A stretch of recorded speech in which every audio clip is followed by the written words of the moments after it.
members and guests. It's a privilege to introduce to you a very special young man who has somewhat always been ahead of his time. If any of you have the opportunity to listen in on the program on Saturday, Community Focus on 97.1, he mentioned that as a child, as a young man, he would get with his siblings and cousins, and they would play, and he would always play the role of management. And when they didn't do what they were to do, he said to them, "You're fired." So this is something that was instilled in Algenon as a youngster, and I'm very, very, very proud of him. In 2003, Algenon was recruited by a private group of investors to serve as an access manager responsible for investing capital into alternative access, such as scrutinized residential and commercial mortgage paper, auto loans, credit cards, receivables. Algenon formed Wharton, Gladden and Company, LCC, as a private firm to serve as the facilitator for the buying and selling of whole loans on the behalf of private clients. Algenon has successfully been involved in over $1 million of whole loan transactions from 2003 through 2005 in a buy-sell role. In 2004, Algenon transitioned Wharton and Gladden from a firm focused solely on whole loan trading to real estate investment banking. He supervised the opening of the loan production offices in Greensboro and Raleigh, North Carolina.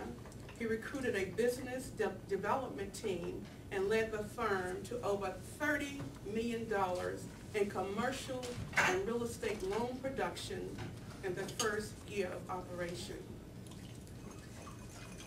In 2008, Algenon accepted a position as a membership chair on the board of directors for the president of the Triad Chapter for the National Association of Industrial and Office Properties. Algenon will represent the chapter on the State Government Affairs Board.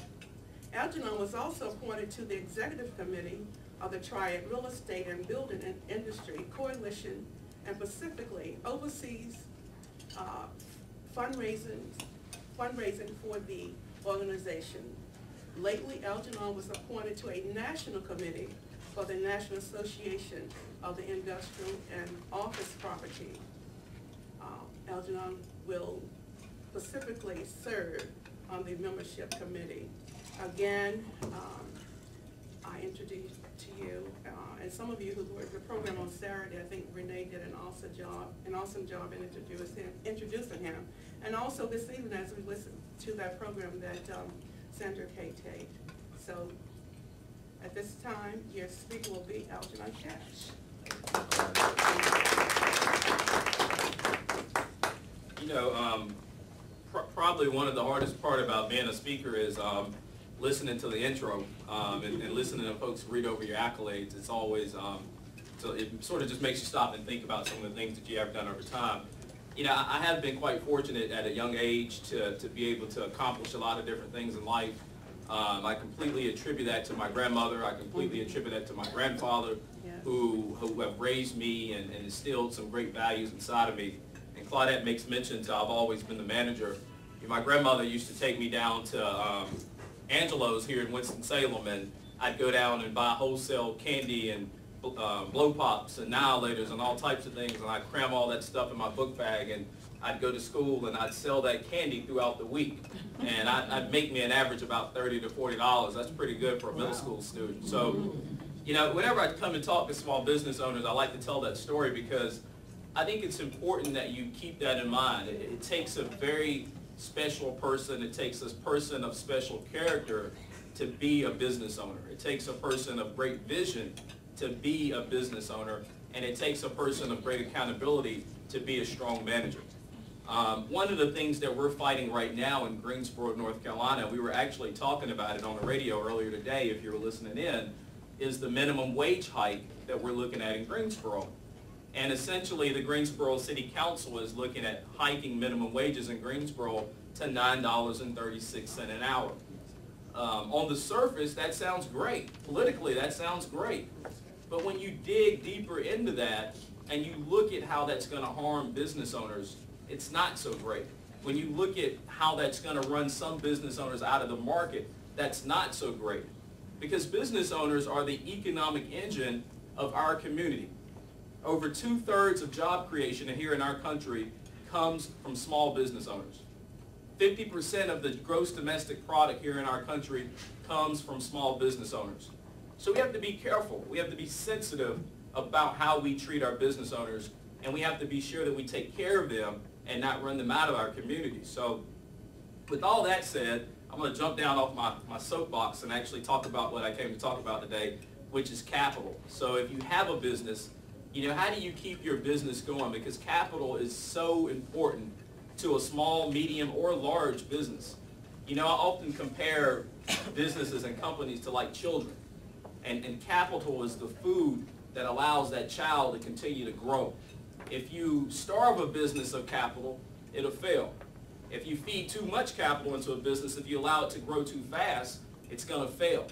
So you got to be able to strike that right balance between what a business needs and what you're able to actually inject into a business. Before I get too deep into the discussion about capital, I want to make sure I take a moment to dispel one rumor. All of us have seen the late night commercials with the gentleman bouncing around with the question marks on his coat and all over his pants. And he's enticing you to buy a book, right, that teaches you how you can get out and write for grant money. Well, please, I implore you, do not spend your money because that is completely false. Basically, trying to write for grants in order to get money for a for-profit business does not work. It's only for nonprofits. Grants normally come from some type of a federal, state, or local agency, or either from an endowment or a foundation, and they're not meant for for-profit businesses. They're meant for non-profits. And if a for-profit business does get a grant, it's mainly because they're doing something that's changing the community in a large way, and that's how they qualify for that grant money. So let's just get that one out of the way, because that's always the biggest question. Can I write a grant and get money for my business? So we know we can't write a grant. What are some ways that you can actually get capital for your business? If you're starting a business, or if you already have a business and you're just looking to grow your business. The two main ways that most business owners will bring capital into their business is either through equity or debt. Equity capital or debt capital. The number one way that most business owners will bring money into their business is through debt. So I'm going to do that one second. We'll spend a little bit of time on equity at first and talk to you about some different ways that you can raise equity capital.